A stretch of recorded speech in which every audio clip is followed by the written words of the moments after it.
became IG to do the bidding of those in power. So, and how did he end? It was under him that the mobile arm, police mobile units became kill and go. Well, not kill and go. The military saw it as a rival to them. Yeah, because they were called kill and go that time. Because they were so equipped. No. They were so equipped. That is not your own expression of those who are opposed to the MPN. Well, maybe as somebody who grew up in the Southwest, maybe that was the fear they had, that people had for them. I hope Sunday Adeosi entered the police on the ticket of Northern Nigeria and became IG on the platform or on the share of Benue Plateau, because his village is here after Kefi, where he was born. Where the present governor of Nasarawa comes from. So he had never been a Southwest man. He had always been a northerner, a Southwest northerner. A southerner in Northwest? No, in North Central. In North Central? Yes. It is interesting for people to be knowing this kind of things. When Nigeria was Nigeria. Not now. Jaga. Did you listen to Idris Abdul Karim? I don't like listening to... Did you listen to his latest song?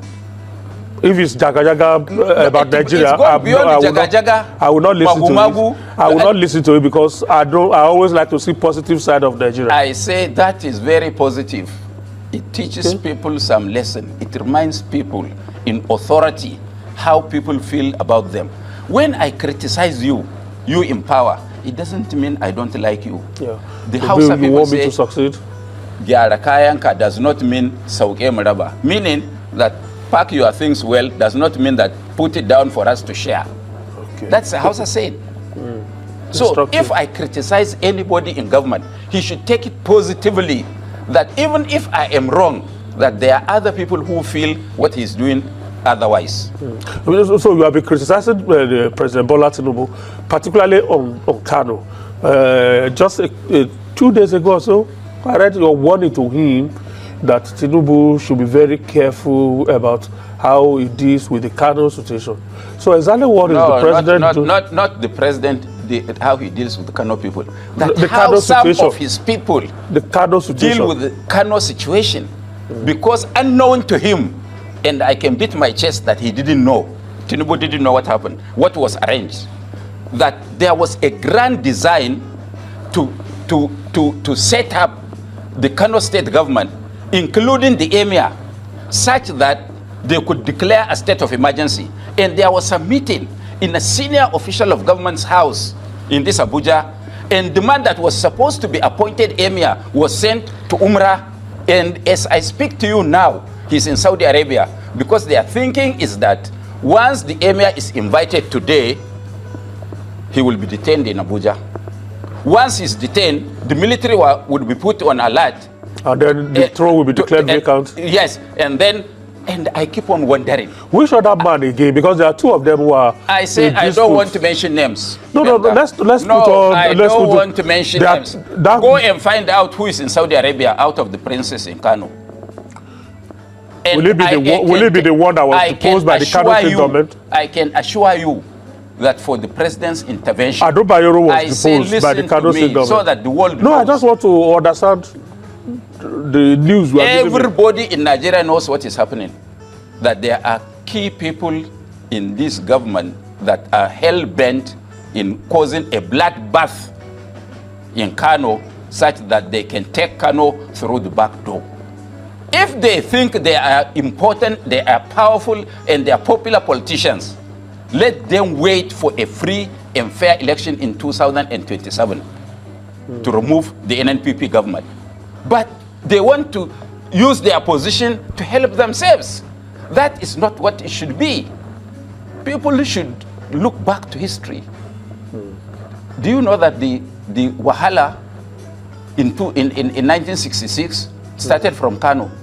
Wete and the removal of the grandfather of this Sanusi. People don't know. That is why I am asking the president to talk to the IG. The IG should not be taking instructions from people who are nobody. And they could have just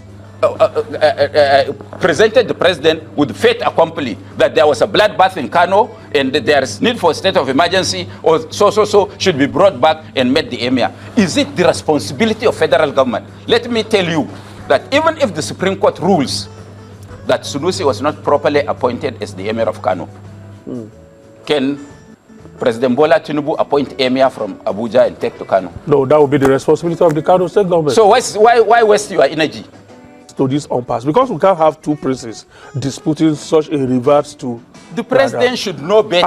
And each of them can lay claim to court orders in his favor and all of that. We know that the courts have been directed from Abuja, unknown to the president.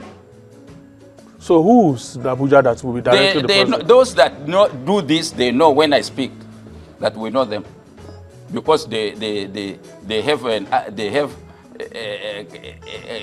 an issue to solve with Sanusi. That's their personal problem. Sanusi is the emir of Kano. There is nothing they can do. 10 times you remove him, 11 times we will reappoint him. So why waste your time?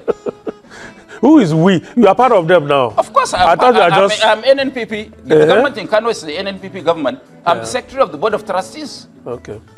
All right. So, we are not joking. If they are doing this to stop Kano people from accessing the dividends of democracy because the government is always at war, then they are wasting their time. Because the structures we have, once there is an election, free and fair, there is no way any human being can defeat the Konkoso machine in Kano. He has not spoken. He has not spoken. Has he spoken? So how very strong is the NNPP structure in Kano? Because at some point, not long after the general elections, there were rumors of a crack in the arrangement that the Falcon was no longer listening to the Falcon. You are a very intelligent man. And yes, that there was a crack between the relationship between Abba Gidagida and that's what you the press carried, yeah? Have they ironed over their differences? But there had always been a hand by the federal government to destabilize Kano. I have on the social media, I just read before coming here, I listened to Falana making a speech at Yinka Adomakin's lecture. I also spoke to one senator from Kano when he said openly that he was bought with 90 billion naira project, not in the budget. I can show you when we finish. A senator from Kano. Yes, to destabilize the system. They should be telling the security agencies all he knows. They didn't see? What they don't know about Kano is that Kano politics had always been that of noise making. Right from First Republic during Sardauna. It had been so.